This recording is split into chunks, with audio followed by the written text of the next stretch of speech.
सबसे पहले मैं आमिना को यहाँ पे बुलाना चाहूँगा, तो please Amina come and hold this stage.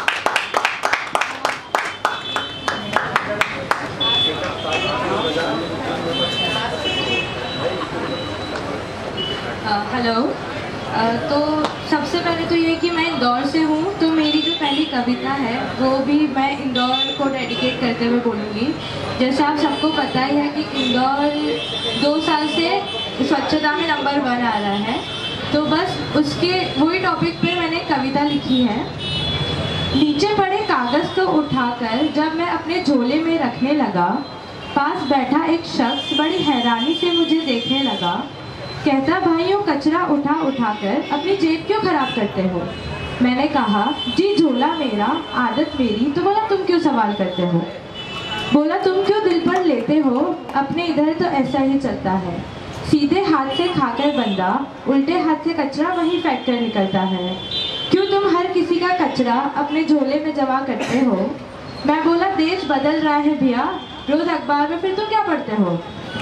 भाई तुम तो बैठकर बढ़िया जलेबी खाओ, हो जाए पूरी तो प्लेट लाकर मुझको दिखाओ, मैं उसे भी मोड़कर अपने झोले में भर लूँगा, बाकी मेरा काम है मैं अपने तरीके से पूरा कर लूँगा।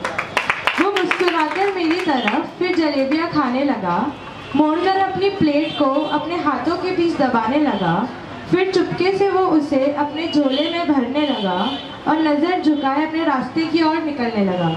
जाते जाते फिर पलटकर मुझसे पूछा, जनाब आप किस ओर से हैं? और बड़े ताव में आकर मैंने कहा, भैया हम इंदौर से हैं। अभी ख़त्म नहीं हुआ। जैसे कविता के नाम पर हमें लगता है कि वो जनरली रोमांस के ऊपर रहती है, तो एक कविता मैंने एक रोमांटिक लिखी है। जैसे ये मैंने बारिश के मौसम में लिखी थी, क्योंकि ऐसा रहता है कि जैसे शाम होती है, बारिश आती है, तो ख्याल अपने आप आ जाता है। तो ये कुछ ऐसी है कि याद है मुझे वो तन्हाइयों की शाम, एक कागज़ कलम और तुम्हारा नाम। याद है मुझे वो तन्हाइयों की शाम, एक कागज़ कलम और तुम्हारा नाम। सिर्फ एक नाम तुम्हारा और एक तन्हा मैं, तुम हो एक सदी पूरी और आधा लम्हा मैं। बड़ी धीमे धीमे गुजरती है ये शाम आजकल, पहले से और खूबसूरत लगने लगा है एक नाम आजकल। कागज़ पर उतरी है बनकर नज़्म तेरे नाम की, यही तो खूबी है इन बारिशों वाले शाम की। जहाँ खुद से ही बेरुखी रही बारिशों की शाम, फिर भी सूखी रही।